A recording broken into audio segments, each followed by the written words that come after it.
There is a product on the shelves of every chemist in India that was pulled from United States in 2020 and from Canada and from every other country in the world by 2023. And that product was the Johnson's baby powder, the talc version, the one your mother used, the one your grandmother used. Almost 38,000 lawsuits were filed against Johnson & Johnson and they paid out billions in settlements. The product that was shut down everywhere else in the world still sat on the shelves in India until last year.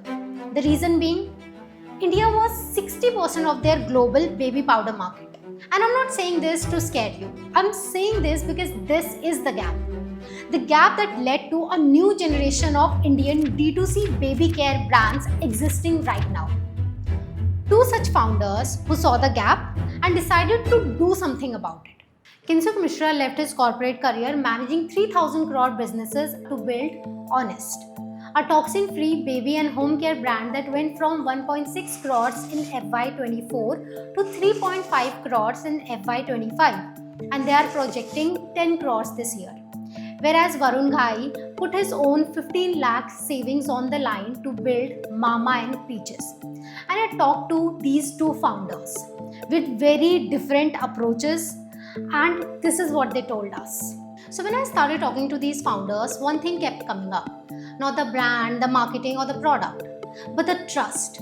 Because in baby care, the customer isn't buying for themselves, they're buying it for their child, and that changes everything. When a parent compares a toxic free floor cleaner to a 150 rupees generic one, they're not concerned about the money. They're thinking, if this is a good product for my child, will this harm my child, or can I trust this brand I just saw on the Instagram? The trust barrier in baby care is the highest compared to any other D2C category. So every decision you make, be it the pricing, the formulation, the packaging, or even where you sell, either builds that trust or breaks it. So yeah, I see.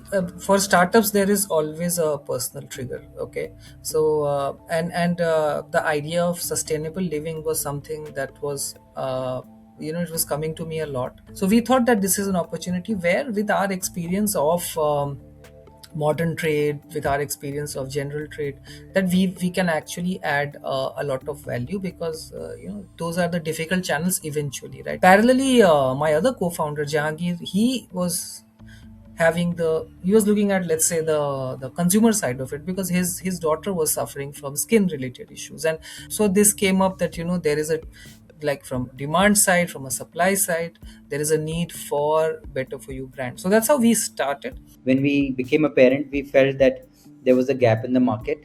There was a new wave of parenting coming in, which we felt firsthand being parents, where the fathers started getting very involved in every decision. I think it's also the time where India itself started booming into D2C and started realizing that there is a gap in the market for almost every category. And that's where we felt that we could, now that we are parents, we understand firsthand the problems that, let's say, a mother goes through, or as a family you go through. We also looked at gifting as a space was very underserved at that point of time, and that's what led us to build in this space. So let's talk about money. And these two founders represent the opposite ends of the spectrum. Working capital becomes a sizable part of money requirement, no matter which D2C brand you're running. Right? I think 20-25% money always goes into working capital. Broadly, I think around 30% inventory, around 30% in marketing, that's going to be your cost all the time. People, you can decide whether you want full-time or part-time or what. You can start without capital. You can even start with 1 lakh.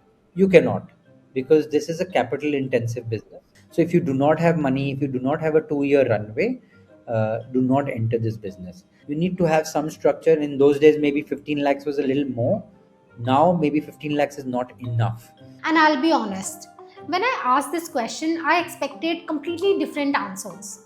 They were, but they said the same thing. In baby care, the upfront cost is higher than most of the D2C categories.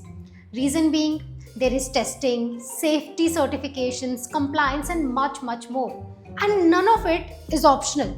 Because at the end, there is a innocent, precious life and a parent who's reading the ingredient list very closely. But yes, you do not need crores to start. You just need to know where your money is going. So this was the biggest surprise for me. Kinshuk says Honest products are made for children's routines and not diluted versions of adult formulations. Honest products are plant-based, free from SLS, any parabens, phthalates and other harsh chemicals that most Indian brands use without thinking twice. But the question is, does the average Indian parent know what these ingredients are? Probably not. So, how do you sell in the market where the benefits are unknown and the science is complicated? So we have an exclusion list of chemicals. There are 12 product families that we say we will never use. EDTA is clearly one. Triclosan is another product which is commonly available in most of the products that claim to be antibacterial. But triclosan has a very hazardous impact on children. Varun took a different angle. Mama and Peaches is all about design philosophy, fewer SKUs, and cleaner aesthetics, and no race to the bottom on price. In a market where kidswear brands compete on variety and discounts. So, here is what I took away. There are two product philosophies here, but the same principle. Have a clear point of view.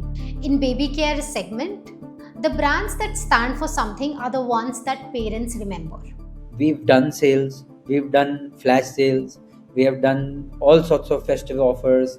It may get me short term sales, but I will lose out on that particular audience that is my audience, that is a long term audience for me, that is willing to pay that extra 100 200 rupees because they value the brand, they value the product quality, and they value the community that we are building behind it. This is where these two founders couldn't be more different.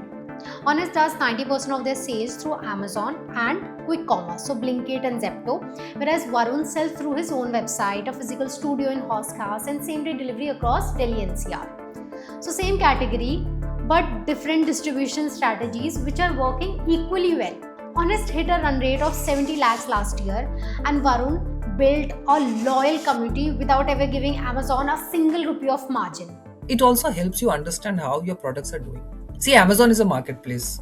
Everything is very transparent. So you exactly know who is buying your product. It helps you understand in all honesty where your product stands, which is a very important learning before you go offline. So here is what I took away. Choosing a platform isn't just about the reach, it's about trust. Amazon has ratings and reviews. A physical store has touch and conversation.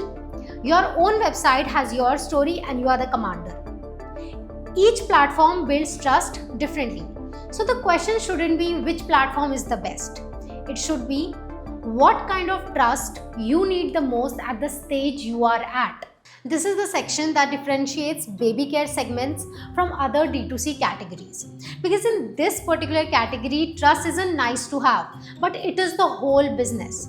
See, Kinshuk walked into Shark Tank India Season 5 with his co-founders wearing prison uniforms symbolizing chemical prison, which is a bold move.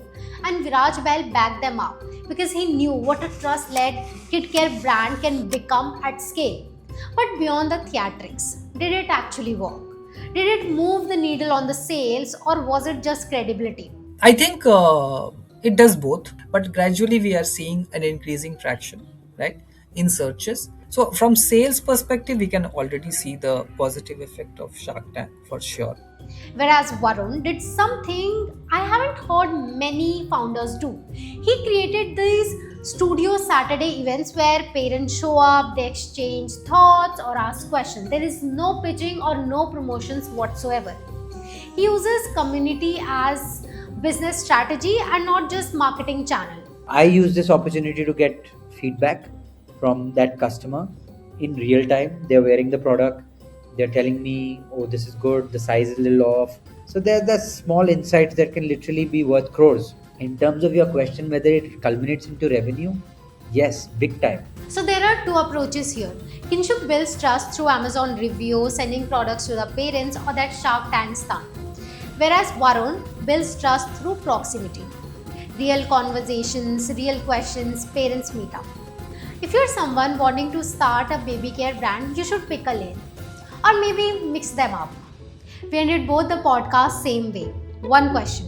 What's the one hard truth you would want someone to know before they invest their time and money into building a baby care brand? See, the pricing angle does not go away in India. You will always have to keep pricing in mind no matter what you're making. And that's the hard truth. If you make sure that you are well priced, then your marketing costs will be low. Price is the first factor in India. There is this common consensus that बच्चा 6 महीने बाद तो पहनेगा नहीं. So suddenly you are value oriented no matter what household you come from. So anybody who's building into kids wear, please crack your price first, do your market research, and then build backwards. Two different founders with different worlds had the same message. Building for babies isn't just about making safer products, but understanding the ingredients, the formulation, the certifications, educating the parents, and building a trust that is unbreakable. And that's the gap Johnson's left behind. The next generation of Indian baby care is built by founders who decided their child deserved better than a discontinued product on the shelf. And if there's a category in D2C where building a real business and doing the right thing can be the same thing, this might be it. So we'll keep making these with different categories, different founders, but same honest conversation. If this was useful, subscribe. And if you know someone thinking about starting a baby care brand, send them this. I'll see you in the next one.